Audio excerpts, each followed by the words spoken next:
నమస్కారం ఘంటారావానికి స్వాగతం. ముందుగా ప్రధాన అంశాలు. ఢిల్లీలో కాసేపట్లో ఎన్డీఏ పక్షాల భేటీ, మోదీ నాయకత్వాన్ని బలపరచనున్న ఎంపీలు.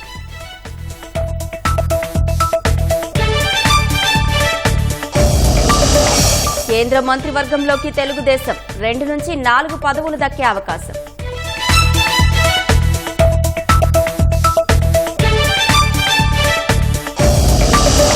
కొత్త సీఎస్ గా నీరబ్ కుమార్ ప్రసాద్ నియామకం, కేఎస్ జవహర్ రెడ్డిని బదిలీ చేస్తూ ఆదేశాలు.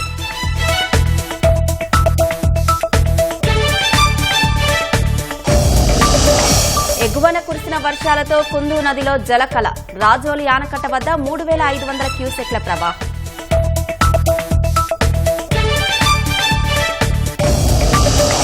కీలక వడ్డీ రేట్లను యథాతథంగా ఉంచిన ఆర్బీఐ 2024-25 ఏడాదికి జీడీపీని 7.2% అంచనా.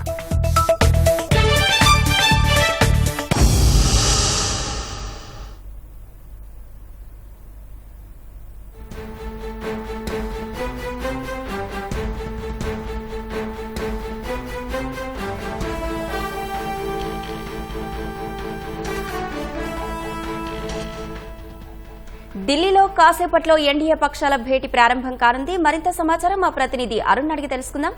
అరుణ్, ఎన్డీఏ కూటమి పక్షాల భేటీకి సంబంధించి తాజా సమాచారం ఏంటి?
ఢిల్లీలో కాసేపట్లో ఎన్డీఏ పక్షాల భేటీ ప్రారంభం కానుంది. మరింత సమాచారం మా ప్రతినిధి అరుణ్ అడిగి తెలుసుకుందాం.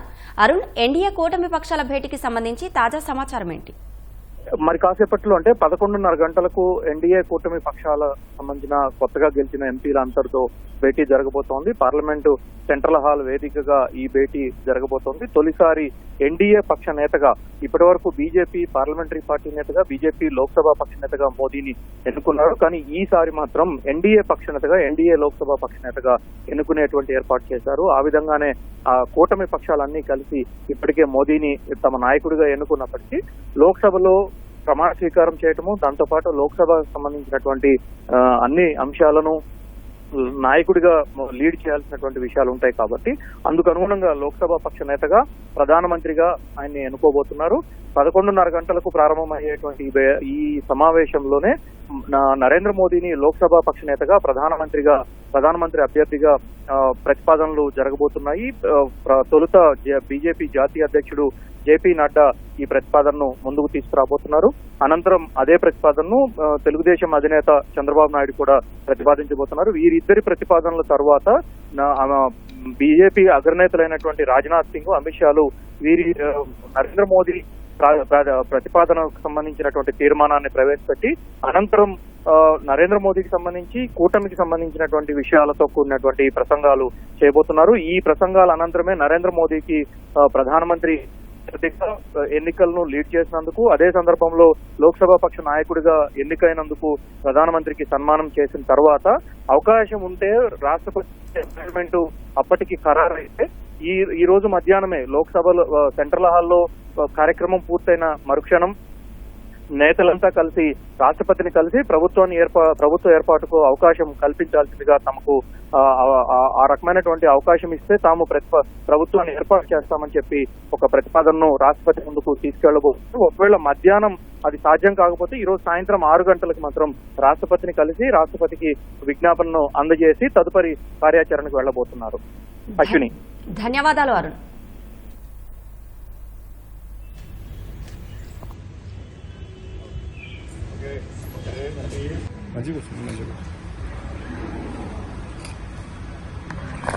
One with me.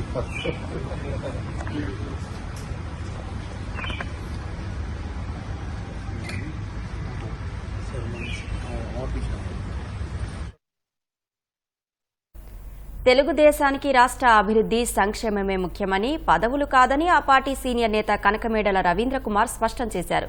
ఆంధ్రప్రదేశ్ పునర్నిర్మాణానికి పునరంకితమవుతున్నామన్నారు. ఎన్డీఏలో భాగస్వామ్యంగా ఉంటూ కేంద్ర సహకారంతోనే రాష్ట్రానికి కావలసిన వాటిని సాధిస్తామని చెప్పారు. ఢిల్లీలో చంద్రబాబు అధ్యక్షతన జరిగిన ఎంపీలు, తెలుగుదేశం నేతల సమావేశంలో కనకమేడల పాల్గొన్నారు. టీడీపీ ఇంకా ఆంధ్రప్రదేశ్లో ముఖ్యమంత్రి గారు ఇంకా ప్రమాణ స్వీకారం చేయలే. ఎన్డీఏలో భాగస్వామిగా ఎన్డీఏ మీటింగ్ జరుగుతుంది. ఆ మీటింగ్లో పాల్గొనడానికి ముఖ్యమంత్రి డెసిగ్నేటెడ్గా ఉన్నటువంటి చంద్రబాబు నాయుడు గారు వచ్చారు. ఆంధ్రప్రదేశ్కి వచ్చినటువంటి డిమాండ్లు ఈ 5 సంవత్సరాల్లో చేయాల్సినవన్నీ కూడా ఈ మీటింగ్లో డిస్కస్ చేయరు.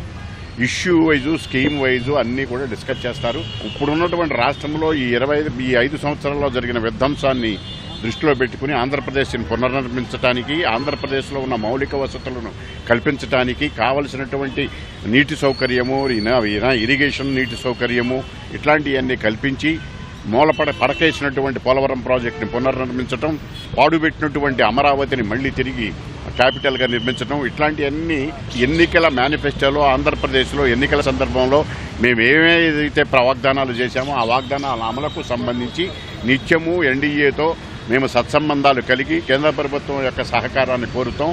అదే దశల వారీగా, అంశాల వారీగా కొనసాగుతున్న ప్రక్రియ. ఈ ఒక మీటింగులో తీసుకునేటటువంటి నిర్ణయం కాదు. అది కంటిన్యూస్గా మేము ఎన్డీఏలో ఉంటాము కాబట్టి ఎన్డీఏతో రిలేషన్ ద్వారా మాకు కావలసినటువంటి ఆంధ్రప్రదేశ్కి, మాకు ఇన్ ది సెన్స్ ఆంధ్రప్రదేశ్ భవిష్యత్తుకు కావలసినటువంటి అంశాలన్నీ కూడా ఒకటికి ఒకటి కేంద్ర ప్రభుత్వం ద్వారా రిక్వెస్ట్ చేసి వాళ్ళ ద్వారా మేము సాధించుకుని ఆంధ్రప్రదేశ్ పునర్నిర్మాణానికి అంకితమవుతాం. ఆంధ్రప్రదేశ్లో ఎప్పుడూ కూడా తెలుగుదేశం పార్టీ పదవుల కోసం ప్రాకులాడలేదు. పదవుల గురించి మేము పదవులను కూడా పణంగా పెట్టి వాజ్పేయి గారి గవర్నమెంట్లో బయట నుండి సపోర్ట్ చేసి ఆంధ్రప్రదేశ్లో పదవులు తీసుకోకుండా 5 సంవత్సరాలు వాజ్పేయి గారి గవర్నమెంట్కి ఎటువంటి ఇంటర్ఫీరెన్స్ లేకుండా కొనసాగిందండి. అప్పుడు కూడా మేము ఎన్డీఏలో ఉన్నాం. కనుక ఆంధ్రప్రదేశ్కి పదవులు, తెలుగుదేశానికి పదవులు ముఖ్యం కాదు. ఆంధ్రప్రదేశ్ యొక్క అభివృద్ధి, సంక్షేమం, ప్రజల యొక్క బాగోగులు, ఆంధ్రప్రదేశ్ యొక్క ఉనికిని కాపాడటం అనేటువంటి ప్రధానమైనటువంటి ఎజెండా. ఆ ఎజెండా కోసం మేము సకల చర్యలు తీసుకుంటాం. అదే ఉద్దేశంతో ఎన్డీఏ కోఆర్డినేషన్లో మేము కొనసాగుతాం. సార్వత్రిక ఎన్నికల్లో చరిత్రాత్మక విజయం సాధించిన తెలుగుదేశం కేంద్ర మంత్రివర్గంలో చేరనుంది. కనీసం 2 నుంచి గరిష్టంగా 4 స్థానాలు ఆ పార్టీ ఎంపీలకు లభించే అవకాశం ఉందని సమాచారం. తాజా లోక్సభ ఎన్నికల్లో విజయం సాధించిన ఎన్డీఏలో భాజపా తర్వాత తెలుగుదేశానికే అత్యధికంగా 16 స్థానాలు లభించాయి. ఢిల్లీలో జరిగిన ఎన్డీఏ భేటీకి హాజరైన చంద్రబాబుని కేంద్ర మంత్రివర్గంలో తెలుగుదేశం కూడా భాగస్వామి కావాలని ప్రధాని మోదీ ఆహ్వానించగా అప్పటికప్పుడే అంగీకరించినట్లు సమాచారం. కేంద్ర కేబినెట్లో 2 మంత్రి పదవులు, మరో 2 సహాయ మంత్రి పదవులు లభించే వీలుందని తెలుగుదేశం పార్టీ వర్గాలు అంచనా వేస్తున్నాయి. ఎన్డీఏ నేతలతో కలిసి రాష్ట్రపతితో భేటీ అయ్యేందుకు గురువారం రాత్రి ఢిల్లీకి వెళ్లిన చంద్రబాబు మంత్రి పదవులు, శాఖల గురించి ఇవాళ భాజపా అగ్రనేతలతో చర్చించనున్నారు. ఈ నెల 9న మోదీతో పాటే తెలుగుదేశం సభ్యులు కూడా ప్రమాణ స్వీకారం చేసే అవకాశం ఉంది. తెలుగుదేశం నుంచి లోక్సభకు గెలుపొందిన వారిలో బలహీన వర్గాలకు చెందిన వారు అత్యధికంగా 6 ఉన్నారు.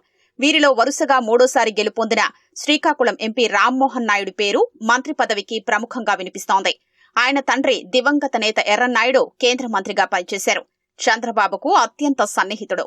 ఆయన మరణం తర్వాత రామ్మోహన్ నాయుడు రాజకీయ రంగ ప్రవేశం చేశారు.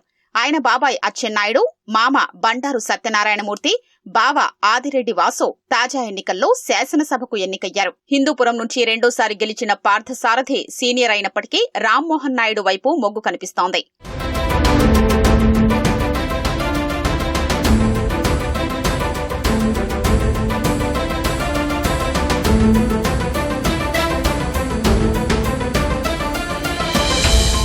ఎస్సీ వర్గానికి చెందిన వారిలో 3 ఉండగా అందరూ తొలిసారి ఎన్నికైన వారే. వీరిలో అమలాపురం ఎంపీ హరీష్ మాథూర్ లోక్సభ స్పీకర్గా పనిచేసిన దివంగత బాలయోగి కుమారుడు.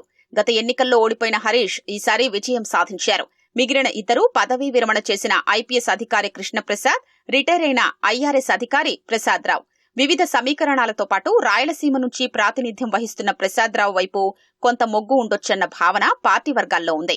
మిగిలిన 2 ప్రధాన వర్గాల్లో గుంటూరు, నర్సరావుపేట నుంచి గెలుపొందిన పెమ్మసాని చంద్రశేఖర్, లావు శ్రీకృష్ణదేవరాయల నుంచి ఒకరు, నెల్లూరు, నంద్యాల నుంచి విజయం సాధించిన వేమిరెడ్డి ప్రభాకర్ రెడ్డి, బైరెడ్డి శబరి నుంచి మరొకరిని పరిశీలించే అవకాశం ఉందని పార్టీ వర్గాల్లో ప్రచారం జరుగుతోంది. 4 పదవులు కాకుండా డిప్యూటీ స్పీకర్ వంటి పదవి తీసుకోవలసి వచ్చినా సమీకరణాలు కొంతమేర మారతాయి.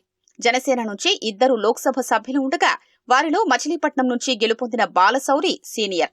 3సారి లోక్సభకు ప్రాతినిధ్యం వహిస్తున్నారు. జనసేనకు అవకాశం వస్తే సహజంగానే బాలశౌరి పేరు పరిశీలనకొస్తుంది. భాజపా నుంచి 3 గెలుపొందగా వీరిలో పార్టీ రాష్ట్ర అధ్యక్షురాలైన కేంద్ర మాజీ మంత్రి పురంధేశ్వరి, గతంలో 2 సార్లు రాజ్యసభకు ప్రాతినిధ్యం వహించిన సీఎం రమేష్ పేర్లు పరిశీలనలో ఉంటాయి. రాష్ట్ర ప్రభుత్వ ప్రధాన కార్యదర్శిగా నీరబ్ కుమార్ ప్రసాద్ నియమితులయ్యారు. కొత్త సీఎస్గా ఆయన్ను నియమిస్తూ ఉత్తర్వులు వెలువడ్డాయి. 1987 బ్యాచ్కు చెందిన నీరబ్ కుమార్ ప్రసాద్ ప్రస్తుతం రాష్ట్ర పర్యావరణ, అటవీ, శాస్త్ర సాంకేతిక శాఖ ప్రత్యేక ప్రధాన కార్యదర్శిగా పనిచేస్తున్నారు. ఉండవల్లి నివాసంలో తెలుగుదేశం అధినేత చంద్రబాబును నీరబ్ కుమార్ గురువారం మర్యాదపూర్వకంగా కలిశారు. ప్రస్తుత సీఎస్ కేఎస్ జవహర్ రెడ్డిని బదిలీ చేస్తూ ఆదేశాలు జారీ అయ్యాయి. ఆయన జూన్ నెలాఖరుకు పదవీ విరమణ చేయనున్నారు. అసోంలోని కచార్ జిల్లాలో పెద్ద ఎత్తున హెరాయిన్ చిక్కింది. అసోం, మిజోరాం సరిహద్దులోని ధోలైకర్ అవుట్ పోస్టు వద్ద తనిఖీలు చేస్తున్న పోలీసులకు ఓ వ్యక్తి అనుమానాస్పదంగా కనిపించాడు. అతడి వద్దనున్న సామాగ్రిని తనిఖీ చేయగా 1.7 కిలోల హెరాయిన్ లభ్యమైంది.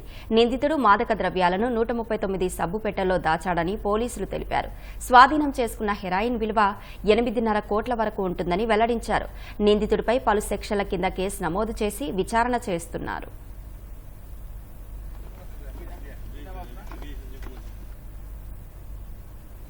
వైకాపా ఓడిపోయిందనే కక్షతో తెదేపా, జనసేన కార్యకర్తలపై దాడి చేసిన ఘటన గుంటూరు జిల్లా తెనాలిలో జరిగింది. మారిస్పేట 22వ వార్డు కౌన్సిలర్ దుబాయ్ బాబు, అతని అనుచరులు అదే వార్డుకు చెందిన తెదేపా, జనసేన కార్యకర్తలపై దాడి చేశారు. వైకాపాకు మెజారిటీ రావాల్సిన వార్డులో కూటమికి మెజారిటీ రావడంతో దాడి చేసినట్లు కార్యకర్తలు ఆరోపించారు. దాడి చేసిన వారిని అరెస్టు చేయాలంటూ 3 టౌన్ పోలీస్ స్టేషన్ వద్ద ఆందోళనకు దిగారు. వైకాపా పాలనలో తమపై దాడులు జరిగినా పోలీసులు పట్టించుకోలేదని, తమ ప్రభుత్వం వచ్చిన తర్వాత కూడా దాడులు ఆపలేకపోతున్నారని మండిపడ్డారు. మీరందరూ మాకు ఓట్లేదు, మీ అందరి వల్ల మేము ఓడిపోయామనే కక్షతో దుబాయ్ బాబు అని వైసీపీ కౌన్సిలర్ దుబాయ్ బాబు అతని అనుచరులందరినీ కూడబెట్టుకొని వాళ్లే కాకుండా ఇతర వైఎస్ఆర్సీపీ నాయకులు ఇతర వార్డుల్లో నుంచి కూడా పిలిపించుకొని ఒక్కసారిగా ఆకస్మిక దాడికి పాల్పడ్డారు. ఇనుప కత్తిని తీసుకొని ఇలాంటి ఆయుధాలు తీసుకొచ్చి వాళ్ళు దాడులకు పాల్పడటం అనేది ఇది చాలా దుర్మార్గం. మాకు పోలీసులు న్యాయం చేస్తారా లేదా అని చెప్పి మేము గట్టిగా ప్రశ్నిస్తున్నాం. ఈ యొక్క వైఎస్ఆర్సీపీ నాయకులకి కొమ్ము కాయటం అనేది పోలీసులు మేము తీవ్రంగా ఖండిస్తున్నాం. చంద్రబాబు అధ్యక్షతన జరిగిన తొలి తెలుగుదేశం పార్లమెంటరీ పార్టీ సమావేశంలో విజయనగరం ఎంపీ కలిశెట్టి అప్పలనాయుడు ప్రత్యేక ఆకర్షణగా నిలిచారు. చంద్రబాబు ఆయన పేరు పలుమార్లు ప్రత్యేకంగా ప్రస్తావించడం సర్వత్రా చర్చనీయాంశమైంది. కలిశెట్టి గురించి చంద్రబాబు ఏమన్నారు, ఫ్లైట్ టికెట్ గురించి కూడా ఎందుకు ఆరా తీశారన్నది ఆయన మాటల్లోనే విందాం. కలిశెట్టి ఫ్లైట్ టికెట్ తీసుకున్నావా? తెలుగుదేశం అధినేత చంద్రబాబు పార్లమెంటరీ పార్టీ సమావేశంలో అన్న మాటలు ఇవి. ఈ మాటలే సర్వత్రా చర్చనీయాంశమయ్యాయి. అటు తెలుగుదేశం కార్యకర్తల్లోనే, కేడర్లో కానీ ఇదే మాట ఇప్పుడు విస్తృతంగా వెళ్తుంది. అసలు ఏంటి ఫ్లైట్ టికెట్ సారాంశం ఏంటి అన్నది విజయనగరం ఎంపీ కలిశెట్టి అప్పలనాయుడు మనతో ఉన్నారు. ఆయన మాటలోనే అడిగి తెలుసుకుందాం. సార్, ఏంటి సార్ ఈ ఫ్లైట్ టికెట్ తీసుకున్నావా కలిశెట్టి అంటూ బాబు గారు అంటాం, తర్వాత ఆయనతో పాటు ఢిల్లీ రండి అంటూ మీకు ఫోన్ రావటం, ఈ పరిణామాలన్నీ ఏంటి అసలు? ఈరోజు చెప్పలేని ఆనందం, బాధ్యత అండి.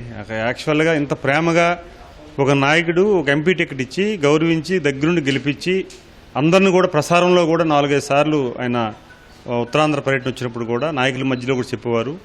బస్సులో ఉండేటప్పుడు కూడా అప్పలనాయుడిని అందరూ చూసుకోండి, బాగా గెలిపించానని చెప్పడం, ఎన్నికల ప్రసారంలో కూడా దగ్గరుండి ఆయన పర్యవేక్షణ చేయించడం, ఇవన్నీ చూస్తున్నప్పుడు సరే సహజంగా అభ్యర్థులుగా అధినాయకుడు శాస్త్రుడు అనేది ఎంతో కొంత ఉండొచ్చు అభ్యర్థిగా. కానీ ఈరోజు స్వయంగా ఈరోజు ప్రత్యక్షంగా ఆ పార్లమెంట్ ఎంపీలు ఉండేటప్పుడు వాళ్ళందరూ కూడా ఉండేటప్పుడు నన్నే పిలిచి నన్ను చూపిస్తూ మాట్లాడుతూ ఒక రకమైన ప్రేమ అభిమానులు చూపించడం. అంటే ఎంత ప్రేమ అభిమానులు అంటే చెప్పలేను, అసలు వెలకట్టలేనిది. ఎందుకంటే అప్పలనాయుడు ఇట్లా చేసుకున్నాడు, అప్పలనాయుడుకి ఇచ్చేటప్పుడు కొద్దిగా లో ప్రొఫైల్ ఏమో టికెట్ ఎంపీ అనేది ఆలోచించాలని చాలామంది చెప్పినప్పుడు కూడా నేను అప్పలనాయుడికి కమిట్మెంట్ చేశాను, అప్పలనాయుడు చేసుకుని రాగలిగాడు, అందరినీ కలుపుకొని పోయాడు అనే మాట చెప్పడంతో పాటు ఎంత జాగ్రత్తలు అంటే ఒక కుటుంబ పెద్ద ఒక తండ్రి లేకపోతే ఒక తల్లి ఒక బిడ్డ పట్ల ఎంత ఒక బాధ్యతతో ఎంత చేస్తారు, సంరక్షణగా ఉంచుతారు. ఆ రకంగా ఆయన మాట్లాడుతున్నప్పుడు నాకు అసలు ఒక రకంగా కన్నీళ్ళు వచ్చేయండి, తట్టుకోలేకపోయినా తిని. అలాగే లేచిన తర్వాత కూడా టికెట్ తీసుకున్నావా, ఢిల్లీకి ఫ్లైట్ టికెట్ తీసుకున్నావా, ఉన్నాయని చెప్పేసి పక్క ఉన్నాయనికి అప్పలనాయుడికి టికెట్లు చెప్తే అరేంజ్ చేయండి అని చెప్పేసి చెప్పడం. లేకపోతే ఇబ్బంది అయితే మళ్ళీ వెళ్ళిపోయిన తర్వాత టికెట్ తీసుకున్నా లేదో ఒకసారి మరొకసారి అడగడం. చాలామంది పెద్దలు ఉన్నారు, చాలామంది ఫాలోవర్స్ ఉన్నారు. ఆ సమయంలో కూడా నన్ను నా కోసం మాట్లాడడం, నన్ను మళ్ళీ పిలిచి మాట్లాడడం, నా కోసం మళ్ళీ కేరింగ్ తీసుకోవడం అనేది నాకు చాలా ఒక రకంగా చెప్పాలంటే చాలా అదృష్టవంతుడిని. జీవితంలో కాదు దేవుడు మరొక జన్మిచ్చినా సరే తెలుగుదేశం పార్టీకి అంకితంగా పనిచేయాలి. ఇలాంటి నాయకత్వంలో పనిచేయడం, ఇంత గౌరవం రావడం చాలా నాకు ఆనందం కలిగిస్తుంది, బాధ్యత కూడా పెరుగుతుంది.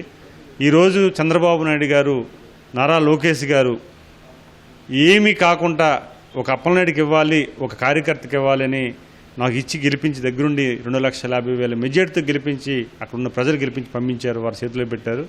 వారు ఏదైతే ఏ ఆశయంతో అయితే నన్ను ఎంపిక చేసి పార్లమెంట్ పంపిస్తున్నారో ఈ రాష్ట్ర ప్రజల కోసం అవ్వచ్చు, మా నియోజకవర్గం ప్రజలు కావచ్చు, లేకపోతే ఈ దేశ ప్రజల కోసం ఏదైనా అవకాశం ఉంటే పనిచేయడానికి దేశ ప్రజలు కావచ్చు, అంటే ఒక ఎంపీగా ఏదైనా చేయవచ్చు.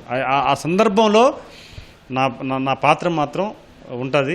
మీరు ప్రస్తావించిన కొన్ని అంశాలు ఏదైతే ఒక సామాన్య కార్యకర్తగా వచ్చి అలాగే శిక్షణా తరగతులు నిర్వహించి ఆర్థికంగా బలంగా లేకపోయినా సరే టికెట్ అది ఇవాళ జరిగిన పార్లమెంటరీ పార్టీ సమావేశంలో మీ నోటమ్మటి కాకుండా అధినేత నోటమ్మటి అందరికీ ఒక మిమ్మల్ని ఎగ్జాంపుల్గా చూపించినప్పుడు మీకు అసలు ఏమనిపించింది?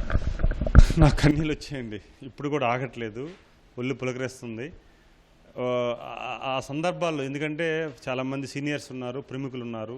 అలాగే ఒక వ్యక్తి కోసం మాట్లాడుతున్నప్పుడు నాకు అంటే ఒక రకం చెప్పాలంటే నేను ఎక్కడున్నాను, ఏ పరిస్థితుల నుంచి ఎక్కడికి వచ్చాము, అంటే ఇంత కమిట్మెంట్ ఉంటుందా పార్టీలో, చంద్రబాబు నాయుడు గారి మనసు ఇంత గొప్పదా, ఇంతగా ఆలోచిస్తారా, ఒక మనిషి కోసం ఇట్లా ఆలోచిస్తారనే సందర్భం నాకు వచ్చింది.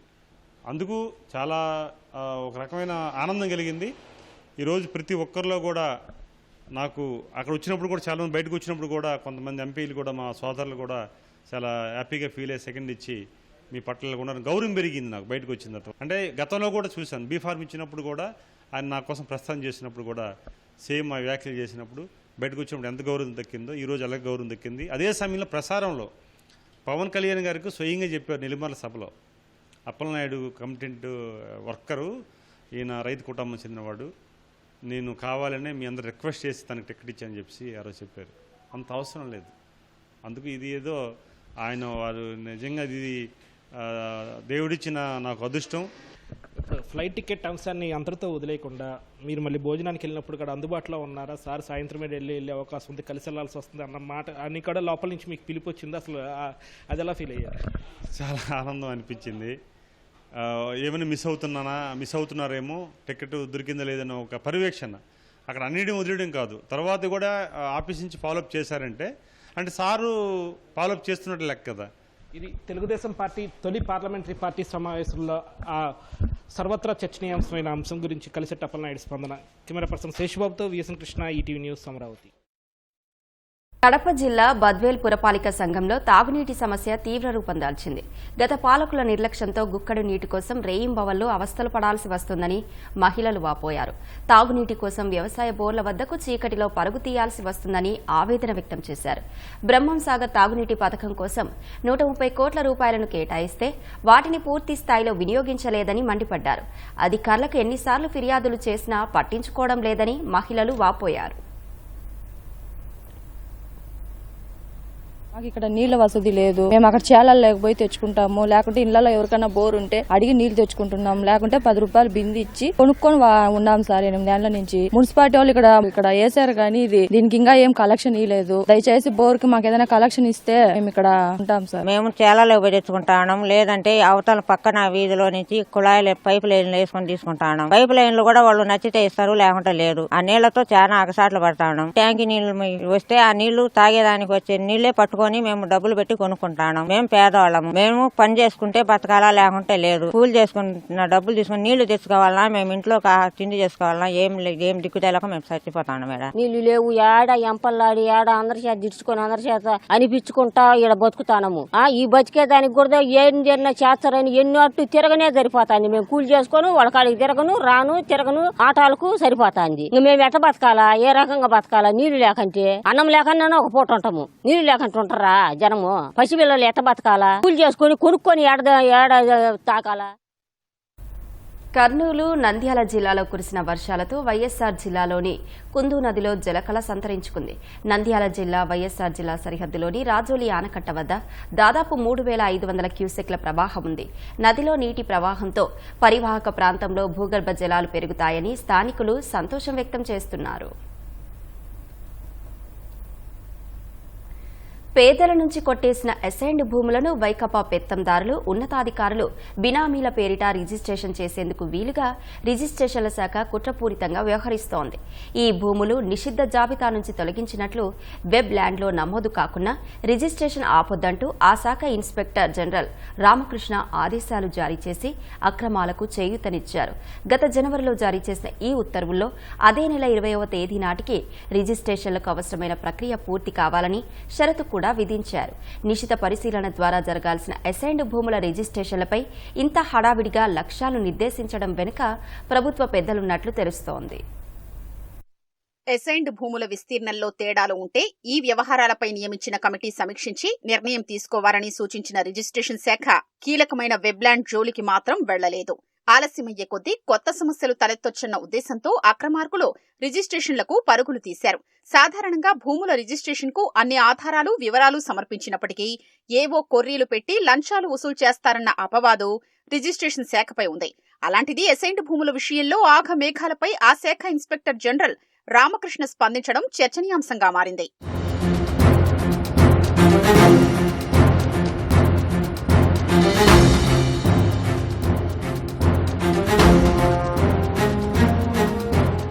పేదలకు 20 ఏళ్ల క్రితం అసైన్ చేసిన వ్యవసాయ భూముల్ని 2023 జూలై 31 నుంచి అమ్ముకునేలా వీలు కల్పిస్తూ వైకాపా ప్రభుత్వం అదే ఏడాది అక్టోబర్ 27న గెజిట్ జారీ చేసింది. దీనిపై డిసెంబర్ 19న జీవో 596 పేరుతో మార్గదర్శకాలిచ్చింది. ఈ ఏడాది జనవరి 13 నాటికి రాష్ట్ర వ్యాప్తంగా 7,62,041 ఎకరాల భూములు నిషిద్ధ జాబితా నుంచి తప్పించేందుకు అర్హమైనవని రెవెన్యూ శాఖ గుర్తించింది. ఇందులో 6,34,000 ఎకరాల భూముల వివరాలు జిల్లాల్లోని రిజిస్ట్రేషన్ శాఖ కార్యాలయాలకు అందాయి. విశాఖ నగరంలో 344 ఎకరాలు, అనకాపల్లి జిల్లాలో 5,016, నెల్లూరు 44,516, అన్నమయ్య 1,24,000, చిత్తూరు 1,49,000, ఎన్టీఆర్ 34,039, విజయనగరం జిల్లాలో 5,618 ఎకరాల చొప్పున అసైన్డ్ భూముల వివరాలు ఆయా జిల్లాల రిజిస్ట్రేషన్ కార్యాలయాలకు చేరాయి. వీటిపై పరిశీలన పేరుతో సమయం తీసుకోకుండా హడావిడి చేశారు.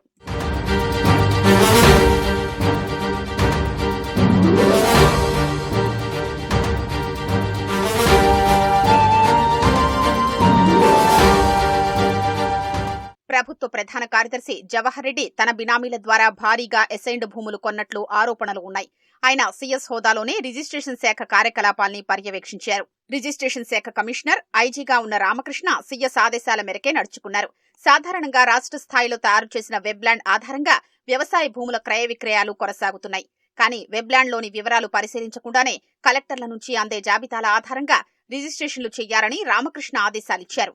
దీంతో వైకాపా పెత్తందారులు, కొందరు ఉన్నతాధికారులు బాగా ప్రయోజనం పొందారు. అసైన్డ్ భూముల వ్యవహారంలో కొత్త ప్రభుత్వం సిట్ ఏర్పాటు చేసి విచారణ జరిపిస్తే వెబ్లాండ్లో రికార్డులు మారకుండానే రిజిస్ట్రేషన్ జరిగిపోయిన 1,000 ఎకరాల భూదందా వెలుగులోకొచ్చే అవకాశం ఉంది. నీట్ 2024 ఫలితాల్లో విజయవాడ శ్రీ గోస్లైట్స్ మెడికల్ అకాడమీ విద్యార్థులు అత్యుత్తమ ప్రతిభ కనబరిచారని ఆ సంస్థ చైర్మన్ నరేంద్రబాబు అన్నారు. లాంగ్ టర్మ్ బ్యాచ్ లో మల్లికార్జునరావు 706 మార్కులు సాధించినట్లు చెప్పారు. నీట్ పరీక్ష ప్రవేశపెట్టినప్పటి నుంచి తెలుగు రాష్ట్రాల్లో లాంగ్ టర్మ్ కోచింగ్ ద్వారా 700 మార్కులపైన సాధించిన మొట్టమొదటి విద్యాసంస్థ తమదేనన్నారు. 600 మార్కులపైన 520 మంది విద్యార్థులు సాధించారని వివరించారు. అత్యుత్తమ మార్కులు సాధించిన విద్యార్థులకు నగదు బహుమతులు అందించి అభినందించారు. ఈ కార్యక్రమంలో కళాశాల అధ్యాపకులతో పాటు విద్యార్థుల తల్లిదండ్రులు పాల్గొన్నారు. ఒకే ఒక బ్రాంచ్ తో 4000 మంది సుమారుగా మనకి నీట్ రాస్తే 1500 పైగా ఫ్రీ మెడికల్ సీట్లు సాధించబోతున్నామని చెప్పి తెలియజేయడానికి చాలా గర్వపడుతున్నాను. ఇది శ్రీ గోస్లైట్ సిస్టమ్ అనేది ఏంటంటే ఒక అమ్మ లాంటి ప్రేమ, నాన్న లాంటి బాధ్యతతో, ఒక నిజాయితీతో టీం వర్క్ చేయటం వల్లనే ఈ విధమైన అద్భుతమైన ఫలితాలు సాధించామని చెప్పడానికి నేను చాలా గర్వపడుతున్నాను. 700 పైన డైరెక్ట్ ఇంటర్మీడియట్ నుంచే ఒక 5 విద్యార్థులు వచ్చారు. 700 సాధించిన విద్యార్థులందరికీ కూడా సభాముఖంగా నేను అభినందనలు తెలియజేస్తున్నాను.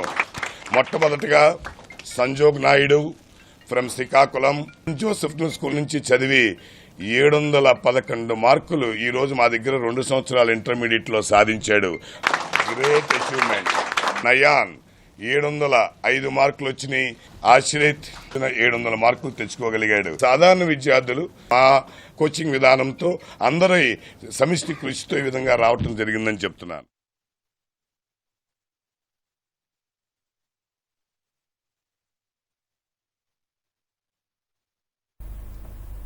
భారతీయ రిజర్వ్ బ్యాంక్ ఆర్బీఐ కీలక వడ్డీ రేట్లను వరుసగా 8వ యథాతథంగా కొనసాగించింది. రెపో రేటును 6.5% వద్ద స్థిరంగా కొనసాగిస్తున్నట్టు తెలిపింది. బుధవారం ప్రారంభమైన ద్వైమాసిక ద్రవ్య పరపతి కమిటీ విధాన సమీక్ష ఎంపీసీ నిర్ణయాలను గవర్నర్ శక్తికాంత దాస్ ఇవాళ వెల్లడించారు. ఇంధన ధరల్లో ప్రతి ద్రవ్యోల్బణం నమోదవుతోందని తెలిపారు. అయినప్పటికీ ధరల పెరుగుదలపై ఎంపీసీ అప్రమత్తంగా ఉందని వెల్లడించారు. ద్రవ్యోల్బణం వృద్ధి మధ్య సమతుల్యత అనుకూలంగా ఉందన్నారు. ఆహార ద్రవ్యోల్బణమే కొంతవరకు ఆందోళన కలిగిస్తోందని శక్తికాంత దాస్ తెలిపారు.